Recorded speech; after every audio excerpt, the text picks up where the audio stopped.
Thank you, Mr. Chairman. I appreciate very much the thoughtful testimony you're both giving today, and I think over and over again you reinforce the complexity of the challenge that we face. But we all know that bottom line, we do have a fundamental obligation in this very complex environment to best protect our country and be sure that we keep this country and our people safe. And given the dynamics of the Middle East, it does raise a lot of questions. I appreciate Ambassador Crocker that you have a lot of confidence in our Secretary Kerry, that in your testimony you have suggested that he should become more engaged in Baghdad, that we as a country through him have an important role to play in bridging some of the divides between the different elements of the fight. But much of his attention is now turned to Russia. And I'm curious as to your thoughts, both of your thoughts really, as to whether or not Russia is changing its calculations at all, given the downing of their jet and their seeming openness, at least through Mr. Lavrov, to engage in some way with Secretary Kerry. What you see as the possibilities there? You've suggested, I think, Ambassador Crocker, we have to be very wary that what they seek is something quite different, but I would be curious as to your thoughts.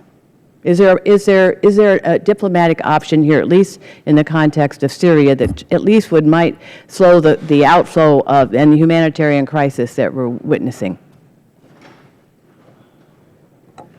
Well, one thing I learned about Russia over my career is the Russians will follow their own interests. So we always have to ask, what are their interests in all of this? They approach this rather rationally and unemotionally. And in this case, I think Putin got involved in the Middle East for a number of very hard-headed reasons. One, he wanted to show the world that Russia is still a great power. Two, he has accomplished one of his goals, I think, which is to distract us somewhat from Ukraine. It will be very hard now to really muster a consensus on Ukraine in the aftermath of what we're seeing. Number three, here's an interesting point. He actually has, in some ways, as big a problem with ISIL as we do, maybe bigger. The head of the Russian security service, their internal service, FSB, said that there are about 2,400 Russians fighting with ISIS. Most of them probably come from the part of Russia called the Caucasus, places like Chechnya, Kabardino-Balkaria, and so forth. And we saw a couple of people socialized in that environment to show up at the Boston bombing, if you'll recall. So he has to worry that people fighting for ISIS in Syria will go back to a part of Russia where he, in his early days, fought a war to keep Chechnya within the Russian Federation. So that's another interest he has.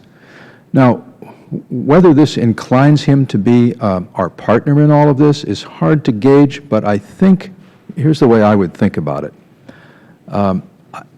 Maybe Ambassador Crocker and I may differ a little on this. I think that we may have to work with him, if he's willing, in a limited sense, limited time-wise and issue-wise, in much the way that, because this is the Middle East, nothing works like this. It's always like this.